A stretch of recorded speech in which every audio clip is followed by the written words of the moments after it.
27 करोड़ में बिकने वाले ऋषभ पंत ने भले ही इस मर्तबा रन नहीं बनाया हो, लेकिन उसके बावजूद भी वो लोगों के दिलों में जगह बनाने में कामयाब हो गए हैं। अगर इस सीजन में ऋषभ पंत शानदार प्रदर्शन करते तो शायद उन्हें उतना प्यार नहीं मिलता जितना उन्हें रन न बनाने की वजह से मिला है।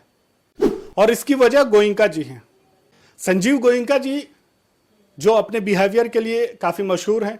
इससे पहले केएल राहुल और उससे पहले महेंद्र सिंह धोनी के साथ जो उनकी कंट्रोवर्सी हुई थी, तो उसकी वजह से वो हमेशा लाइमलाइट में रहते हैं। और यही वजह है कि लोग उन्हें पसंद नहीं करते हैं, क्योंकि इंडियन खिलाड़ियों को अपमान और इंडियन खिलाड़ियों को भरे स्टेडियम में बेइज्जत करना और उन्हें उस तरह से ट्रीट करना, ये लोगों को पसंद नहीं है। और उन दोनों खिलाड़ियों को जिस तरह से बिहेव किया गया था, जिस तरह से उन्हें शर्मसार किया गया था और जिस तरह से उनकी इमेज की धज्जियां उड़ाई गई थी, उन तमाम का बदला ऋषभ पंत ने इस मर्तबा ले लिया है।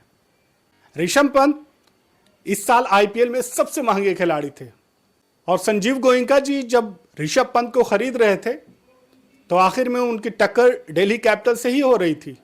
और हुआ ये कि लखनऊ सुपर जायंट के जो कैप्टन थे पिछले सीजन में, केएल राहुल, और एक कंट्रोवर्सी केएल राहुल और संजीव गोयनका के साथ जो हुई थी, जिसकी वजह से पूरे क्रिकेट फैंस नाराज हो गए थे, तो केएल राहुल आ जाते हैं दिल्ली कैपिटल्स में और दिल्ली कैपिटल्स के कैप्टन ऋषभ पंत चले जाते हैं लखनऊ सुपर जायंट्स में।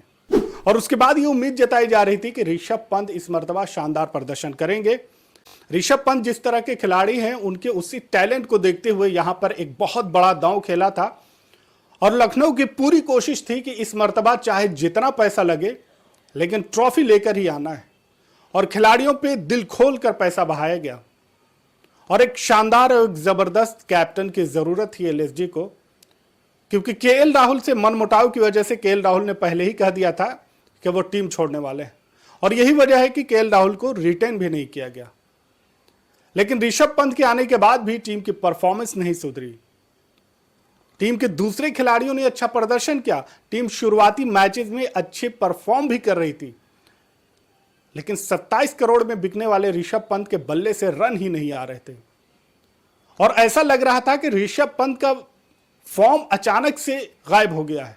और इतनी खराब सिचुएशन ऋषभ पंत की इससे पहले कभी नहीं हुई थी कि वो लगातार मैचेस में फ्लॉप हो रहे हों। लेकिन इस परफॉर्मेंस की वजह से, आईपीएल में उनके खराब प्रदर्शन की वजह से ऐसा नहीं कि उनका सिलेक्शन इंडियन टीम में नहीं होगा।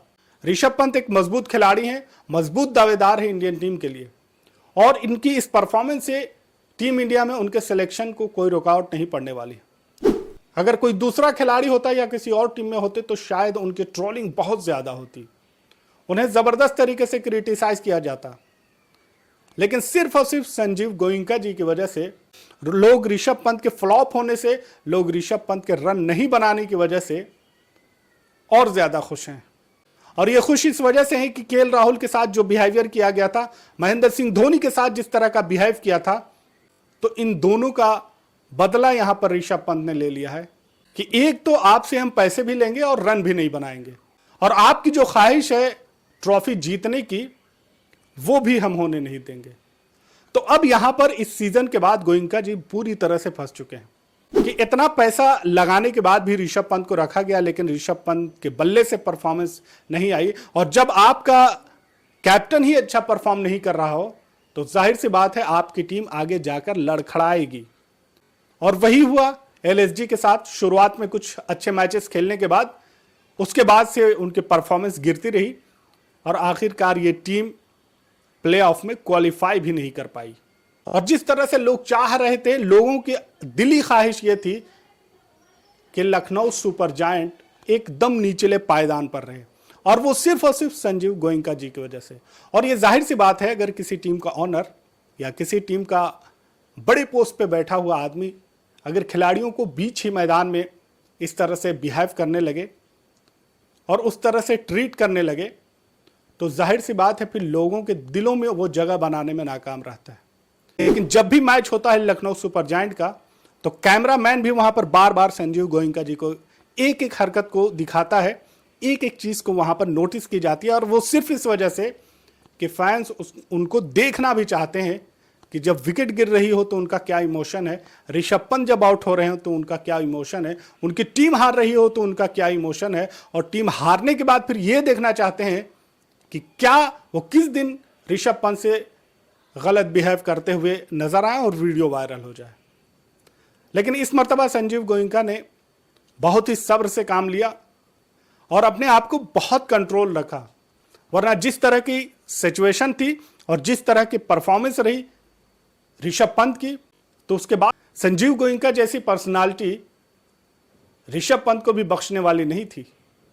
लेकिन लगातार उन्हें ट्रोल किया गया, क्रिटिसाइज किया गया, और उसके बाद फैंस ने उन्हें भरे स्टेडियम में भी ट्रोल किया। यही वजह है कि उन पे भी वो दबाव था कि आप अपने खिलाड़ियों से इस तरह से बिहेव नहीं कर सकते। अगर आपकी टीम हार रही है, अगर आपका कैप्टन उसके लिए रिस्पॉन्सिबल है, तो इसके लिए अलग से स्पेशल मीटिंग होती है।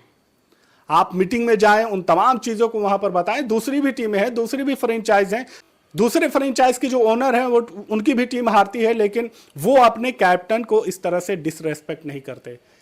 इस आईपीएल में आपने एक और नजारा देखा होगा, जब केएल राहुल वहां पर मैच जीतते हैं, लखनऊ सुपर जायंट को हराते हैं, और उसके बाद संजीव गोयनका जी हाथ बढ़ाते हैं और बात करना चाहते हैं केएल राहुल से, लेकिन केएल राहुल से हाथ मिलाकर आगे निकल जाते हैं। वहां पे संजीव गोयनका उन्हें आवाज भी देते हैं, लेकिन फिर भी केएल राहुल नहीं रुकते और एक बार भी उनकी तरफ चेहरा नहीं दिखाते हैं।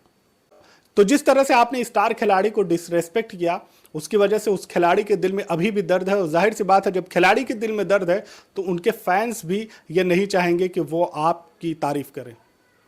जबकि दूसरी तरफ आप देखें कि महेंद्र सिंह धोनी की टीम इस मर्तबा सीएसके सबसे नीचे है, लेकिन उसके बावजूद भी जब टीम मैच हार कर आती है तो एक फोटो वायरल होता है जहां पर महेंद्र सिंह धोनी से सीएसके के ओनर हाथ मिलाते हैं और उनकी आंखों में आंसू होते हैं, और शायद वो ये कहना चाहते हैं कि आपका ये हो सकता है कि आखिरी आईपीएल हो, टीम हार गई है, उसकी कोई उतनी बड़ी बात नहीं है, लेकिन खिलाड़ियों को रिस्पेक्ट देना वो जानते हैं। तो ऑनर्स जो हैं उन्हें खिलाड़ियों को रिस्पेक्ट देना चाहिए, और ये चेन्नई सुपर किंग्स से सीखने की बात है। दूसरे जो टीमें हैं उनके जो ऑनर्स हैं उनसे ये सीखने की बात है, और ये सीखना चाहिए। आप पब्लिकली इन तमाम चीज़ों को लोगों के सामने पेश नहीं कर सकते, लेकिन बार बार संजीव गोयनका जी ने ये चीज़ उनसे हुई है, उन्होंने ये किया है, महेंद्र सिंह धोनी के साथ किया है, केएल राहुल के साथ किया है, और ये दोनों इंडिया के विकेट कीपर थे, लेकिन ये तीसरा विकेट कीपर जब जाता है तो उन दोनों का बदला ले लेता है। यहां पर आपसे सवाल यह है कि क्या आपको भी लगता है कि ऋषभ पंत इस मर्तबा परफॉर्म न करने के बावजूद भी लोगों के दिलों में जगह बनाने में कामयाब हुए? क्या आपको भी लगता है कि ऋषभ पंत ने जो कुछ किया वो ठीक था? क्या आपको लगता है कि ऋषभ पंत की इस परफॉर्मेंस की वजह से टीम इंडिया में उनके सिलेक्शन या फिर प्लेइंग 11 में कोई उनको नुकसान होने वाला है? इस पूरे मुद्दे पर आपकी क्या राय है, कमेंट में जरूर बताएं। चैनल पर नए हैं तो इसे सब्सक्राइब कर लें, बेल आइकन जरूर दबा लें ताकि हर वीडियो आप तक सबसे पहले पहुंच सके। मिलते हैं अगले वीडियो में, तब तक के लिए आप अपना ख्याल रखें। Thanks for watching.